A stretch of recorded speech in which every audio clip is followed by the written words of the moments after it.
CTV News with Carlyle Fiset. Good evening. Thanks for joining us. We begin tonight with a London police investigation after shots rang out at a public housing apartment. They say 2 people have been arrested so far and they're looking for 2 more. Brian Bicknell reports. It was Monday evening when Jamie Henry came home to his 7th-floor apartment at 580 Dundas Street. He says his neighbor just 2 doors down had been shot. Kind of scaring at first, but I sat in the lounge most of the night until it was clear to go back upstairs. Police say they were called to the building directly across from the police station about 6:25 p.m. Monday. Investigators learned a man was inside an apartment with a woman when 3 male suspects entered the unit. One suspect produced a handgun and shot the male victim before all 3 suspects fled. The gunshot victim was taken to hospital with serious but non-life-threatening injuries. The victim returned to his apartment on Wednesday but declined to speak with reporters. A notice on his door said the unit is secured by the landlord, London and Middlesex Community Housing. Many of the motivations and details are still under investigation. We can say that we believe the suspects were known to the victim. Acting Superintendent Detective Sean Travis says 2 people were arrested after they took a taxi from the scene, including a female suspect who had not been in the apartment at the time of the shooting. A firearm was found among their property. 25-year-old Shane Joseph Donald Ardeal of London faces several charges, including discharging a firearm in a reckless manner and aggravated assault.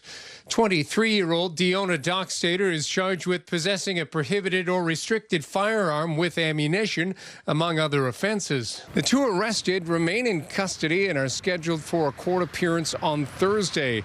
Police say investigators believe this was not a random incident. Police continue to search for 2 additional suspects. As for Jamie Henry, he says he's lived in the public housing building for 10 years, and by now he has seen so much. Nothing is a surprise. I've seen from fires, overdoses, deaths, and shootings and stabbings. Brian Bicknell, CTV News. A house fire broke out this afternoon near Greenway Park. Firefighters say smoke was showing from the 2nd floor of a home on Forest Hill Avenue, and the flames were quickly extinguished. They say no people were hurt, but a cat was found dead. Investigators say they're still determining what ignited the fire in the first place.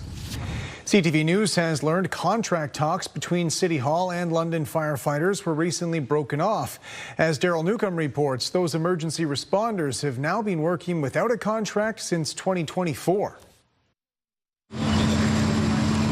Trained to battle blazes, the London Professional Firefighters Association finds itself instead back in a contract dispute with City Hall after working for the last 16 months without a collective agreement. We were told by city administration that they're done talking to us. We were told that council voted unanimously to send us to interest arbitration at taxpayer cost, significant taxpayer cost. Firefighters cannot go on strike and cannot be locked out, leaving binding arbitration by a third-party arbitrator the last resort to achieve a deal. Jason Timlick suggests that an arbitrator would award a contract based on comparator municipalities, and that's the same market value his members are seeking. All we're asking for, market value wage increases, benefit increases, language that protects our ill and injured workers and our families if one of our members pays the ultimate sacrifice. According to Timlick, a first-class firefighter in London earned just under $110,000 a year after their last raise in July 2024. He says similar municipalities in Ontario will be paying on average $123,500 by July of this year. No question, I get it. This is a difficult economy, but it's very difficult for us to watch the city report a substantial surplus and see firefighters in other municipalities get paid on average $12,000 to $13,000 more than us. When the previous contract was signed in 2019, it ended an unprecedented 6 to 7 years that London professional firefighters were working without a contract with City Hall. In a written statement, City of London Human Resources says they deeply value the work firefighters do every day. And, quote, "We're in the midst of a collective bargaining process and will continue to work through that process respectfully." Timlick believes the only way to get negotiations back on track is for council to order civic administration back to the bargaining table. I think we're close. If we could just get back to the table. If it's true and council voted unanimously to send us to interest arbitration, I'm here to ask them to reconsider that decision. Daryl Newcomb, CTV News. London police say they've charged a man with distributing photos of a woman without her permission. According to police, they began investigating last summer after a woman saw images of herself online. Police say they later found more images of the woman had been posted, and they've now charged a 43-year-old man with publishing intimate images without consent. The individual who had the images posted online actually contacted London police in relation to this particular investigation. Now, it was a lengthy investigation, and officers actually obtained additional information that more photos were posted after the original complaint came in. So this individual was arrested and charged as of this weekend. The Premier says the Ontario government has sold the private jet, which has been the source of widespread backlash in the last week. Doug Ford made that announcement this morning, saying Bombardier has agreed to buy it back. Siobhan Morris reports. Look at right here, guys. It was around this time last week the Ford government was finalizing the $29 million purchase of a Bombardier jet. Then came roaring public anger, plans to give the plane up, and a defense of the decision. At a speaking event in Toronto Wednesday, I can announce we sold the plane for the same price right back to Bombardier and said, okay, you take it back. A 10-year-old 12-seat Challenger similar to this one. Bombardier confirms it has bought the jet back from the government. They won't talk money, citing a confidentiality policy. This is easy to settle. Just show us the bills. The Premier has promised to make the details public. In terms of the actual documents and appropriately and as the time frame allows, when it happens, they'll be disclosed. But the government isn't ready to lay it all out right now. NDP leader Marit Stiles has asked the Auditor General to do a value for money audit of the plane purchase. Shelley Spence's schedule already full for the rest of the year. Doug Ford has made clear he still thinks Ontario needs a jet. Time is money. And that's what it comes down to. Stressing the plane wasn't intended for his use alone, something not mentioned in the government's first statements. Fly firefighters up, it was for Ontario Corps, it was for OPP when they have to send a tactical team. Many smaller communities the Premier's talked about reaching aren't equipped to land a Challenger. He sold the plane because he got caught. But now with FOI changes, with Bill 5, he's not going to get caught. For opposition parties, selling the plane back doesn't mean the story's over. He bought a luxury private jet when people are hurting. And that's the most important thing. That's the most important thing for all of us to remember. We're not going to let him forget it. Siobhan Morris, CTV News. A prison guard in Toronto has pleaded guilty to smuggling thousands of dollars of drugs and weapons into the detention center he worked at. As John Woodward reports, it's one part of a significant influx of contraband within the prison system. It was this pink sock officers discovered in a search of an inmate at Toronto's South Detention Centre that started it all, filled with marijuana, tobacco, and a lighter. Then another sock fell from the boxers of his cellmate. It had hash, MDMA, and a mini cell phone. And suspicion fell to a jail guard, Yathu Sathiyakanthan. A search of his car revealed another package bound for the institution, including oxycodone, more cell phones, and even 3 ceramic blades, not metal, the judge found, to evade detection. As well as $15,000 in cash, something the guard admitted was payment for bringing the items inside. Something he'd done at least 3 times before. Motivated by greed, the judge said, ruling this offender directly contributed to a dangerous environment for everyone inside the institution. Mr. Sathiyakanthan had unique access at the TSDC. He was entrusted with keeping the facility safe and secure for inmates and staff. He did precisely the opposite. In court, Sathyananthan was remorseful. He called his conduct morally wrong and impulsive and stupid. He lost his job, and his 26-month sentence will mean he'll miss the birth of his first child. Not the first guard to succumb to getting paid a premium to bring contraband in. The court heard about 8 other examples across Canada. Toronto rapper Top 5 credited a guard for bringing in a cell phone for him to shoot this music video. And Toronto South was the epicenter of a major corruption investigation into the plot to assassinate a jail manager. Things coming over the wall, things coming in by drone, things being in people's bodies. Norm Taylor studied Ontario's prison system. He said there's little transparency about the drugs in prison, which his report found was a leading cause of death among inmates. That means those drugs are in there. They didn't just come in that gentleman's satchel or, in his coat pocket with his cell phone, as was revealed in evidence. They're there. It's happening all the time. We didn't hear back from the Solicitor General's office today about their plan to manage the problem, as the province is set to build more jails. John Woodward, CTV News. A new poll suggests Canadian travel demands are shifting. As costs climb, destinations closer to home are looking more appealing this summer. With more on the research and the outlook at London's airport, here's Rita Ismail. Summer travel plans are being reshaped by rising cost and changing attitudes. A new poll from Ledger shows Canadians are pulling back from trips to the U.S., citing everything from politics to safety concerns. The political environment that's getting people, concerned. I think there's still people haven't forgotten or forgiven Mr. Trump and some of the things he said about Canada or some of his associates. The survey found 67% of Canadians point to political tensions, while 61% to trade issues, and nearly 60% say they no longer feel safe traveling south of the border. Instead, more Canadians are staying closer to home. The stay in Canada trend is there. And in fact, I would suggest that there's a bit of evidence because the airlines recently announced they're canceling some flights temporarily, maybe for the summer.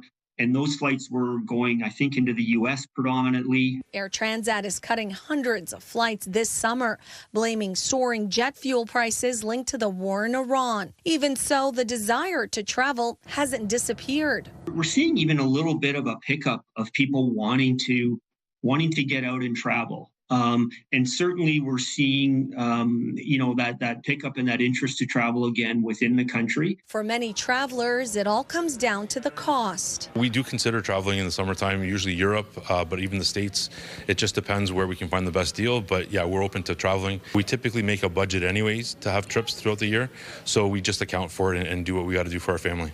At the same time, London's airport is seeing an opportunity with more domestic travel options expanding. Being able to travel right from home, save money on gas, save money on parking, maybe a hotel night or two, it all adds up at the end of the day. So there is a lot of good options to save some money by flying right here from home. YXU is expanding its seasonal service for the summer, adding 5 daily Air Canada flights to Toronto, up to 3 daily WestJet flights to Calgary, and new WestJet service to Winnipeg 3 times a week.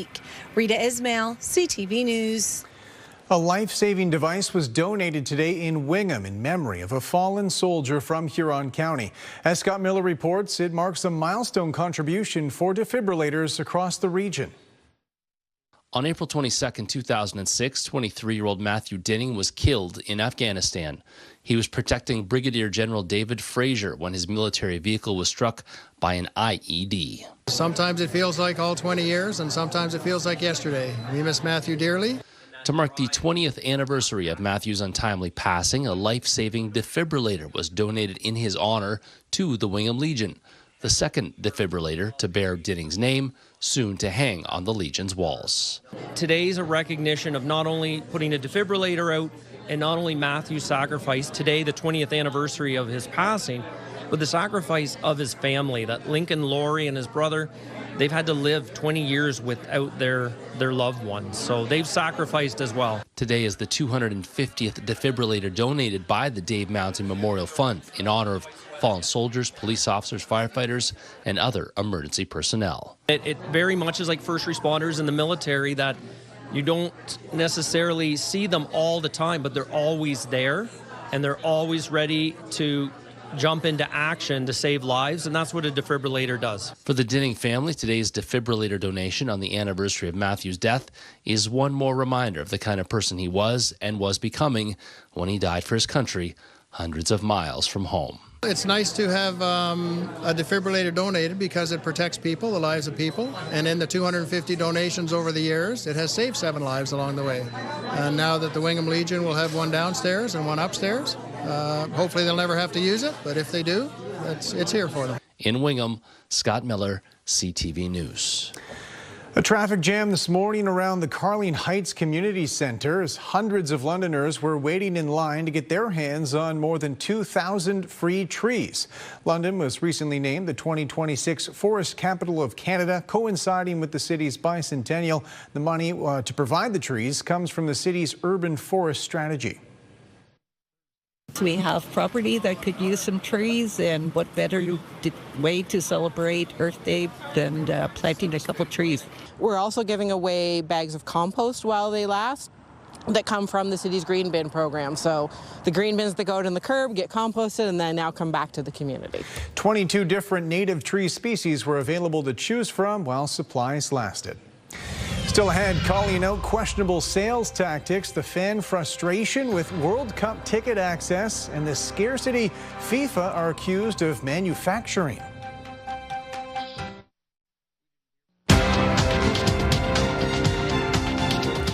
North American markets rallied from Tuesday's losses today. The TSX rose 146 points. In New York, the Dow jumped 340. The Nasdaq surged almost 400. The Canadian dollar was down slightly on the day. On commodity markets, gold climbed more than $30 an ounce. Oil increased $3.29 a barrel. Trade officials on both sides of the border aired grievances today in the build-up to formal negotiations. White House authorities cited certain trade irritants, to which our Prime Minister responded, "We have some on our side as well." With more on the sticking points and what it means in the pursuit of a deal, here's Mike Lecouture. They just treat us unfairly at every margin they possibly can. The U.S. Commerce Secretary describing the trading relationship with Canada to fellow American lawmakers. And Howard Lutnick once again brought up a key gripe. It is outrageous that Canada will not put U.S. spirits on the shelf. It is insulting. Prime Minister Mark Carney pushed back on any suggestion that Canada has to make concessions to get back to the negotiating table.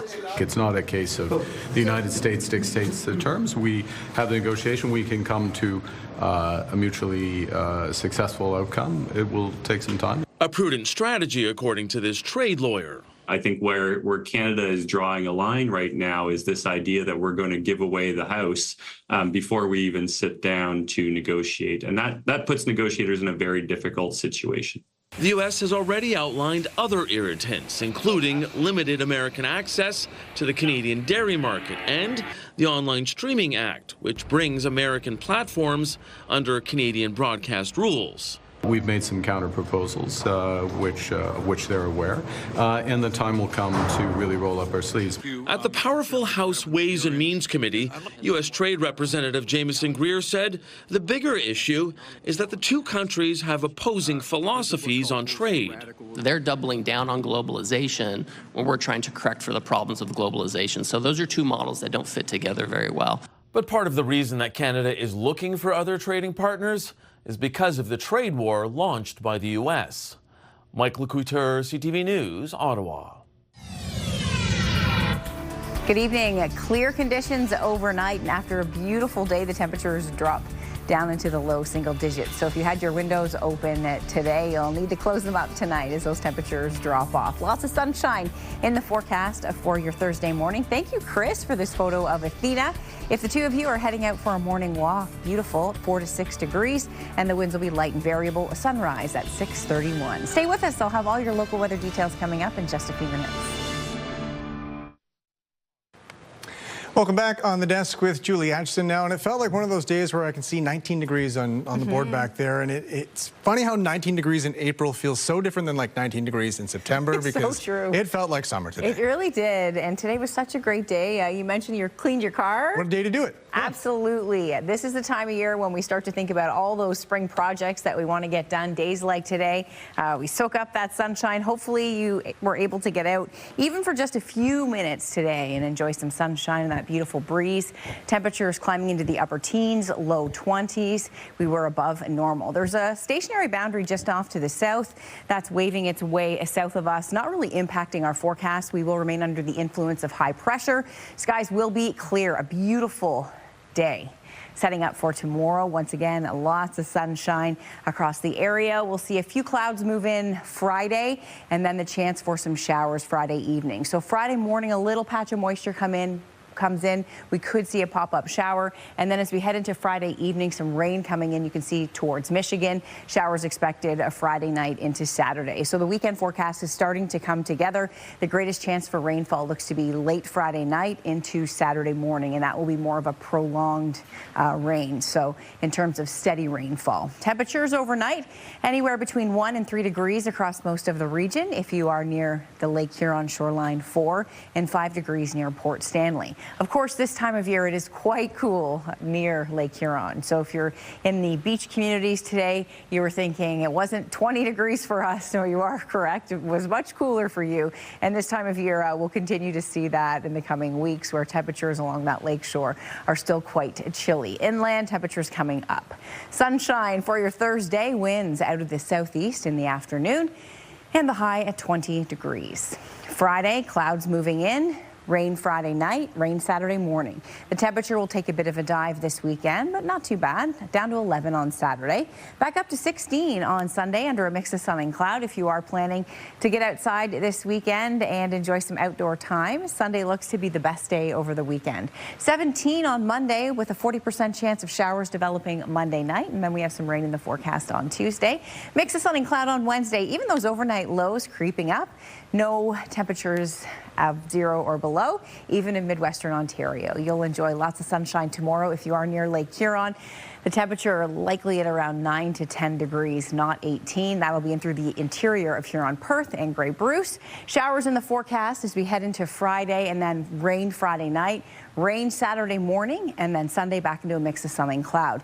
Early next week, daytime highs close to where we should be for this time of year, between 13 and 16 degrees. So another banner day on the way for your Thursday. Lots of sunshine and temperatures into the upper teens, low 20s. Carlyle, back to you. Thanks, Julie. FIFA officials are under increasing scrutiny for the ticketing process ahead of this summer's World Cup. They've been releasing seats in phases, including a batch listed today. However, as Adrian Gabriel reports, there are growing suspicions it's all an act to create an illusion of scarcity. And for Canada! The beautiful game has some fans calling a foul on FIFA for the rollout of tickets leading up to the World Cup. I think we're seeing a sort of chaotic approach to ticketing and ticket prices, ticket releases. FIFA has slowly released tickets in phases. Today's drop was sold as a last-minute sale to each of the World Cup's 104 matches. So CTV News logged onto FIFA's site this morning to try and land a pair of tickets. 11:05, we have an update. It says that we're almost there. Okay, it's now 11:35, and I'm being told that the position in the queue is secured. Don't move, with an exclamation mark. So we waited and waited. It's now 2 o'clock. It's been 3 hours. I'm not even halfway through the queue. I'm almost there, according to the website. But I'm going to miss my deadline, so we're out. I think it might well be that we see, high demand from domestic supporters, but whether it will reflect the sort of global support that we typically see at these tournaments, that might be another question. The author of The Complete History of the World Cup, Rob Fielder, notes that some fans believe the phased rollout of ticket availability is FIFA simply creating an artificial scarcity in an effort to drive up prices. It feels very cynical on FIFA's part and very commercial. And I think what they would say is they're trying to act in the best interests of the global game. CTV News reached out to FIFA for a comment. They've yet to respond. A report released in the New York Times this week reports that FIFA is struggling to sell tickets for the U.S. Men's World Cup opener, claiming that as of April 10th, just over 40,000 tickets were purchased. The stadium's capacity is nearly 70,000. Though on this day, many of those waiting online to get their hands on a coveted ticket were left with less than a winning feeling. Now, today's ticket release comes just as Toronto police are warning footy fans of potential scams. They're telling fans to use authorized ticket retailers as if you can manage to get your hands on a pair. Adrian Gabriel, CTV News, Toronto.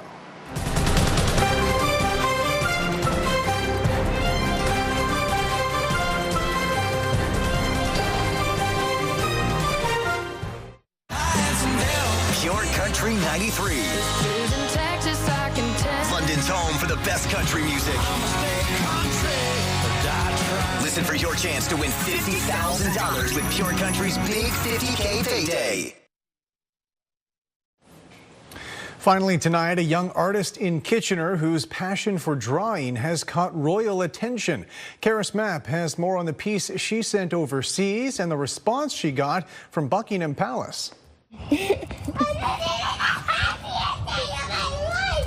The happiest day due to an unexpected regal response. Grace Connell, like many 5-year-olds, loves to create art and draws inspiration from the world around her. I just think of something what I could draw and then I draw it on a paper.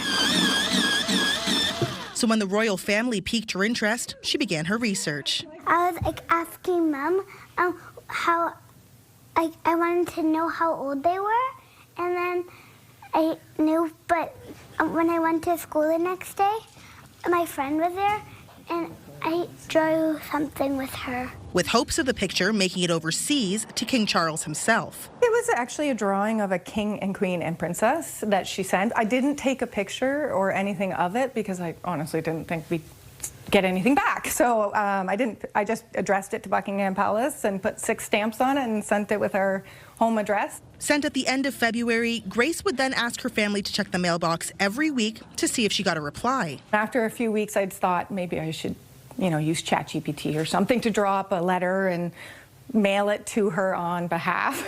An idea that turned out to be unnecessary. She had asked to check the mail one more time, which reminded me I hadn't sent the letter. We went to the mailbox with my nephew, and sure enough, there was a letter addressed from the Queen and King, their correspondence, Buckingham Palace, addressed to Grace. The Queen and King! I was blown away. I was like, is this legit? Is this real? And it was real. A personalized letter from the head of royal correspondence, thanking the young girl on behalf of the royal family.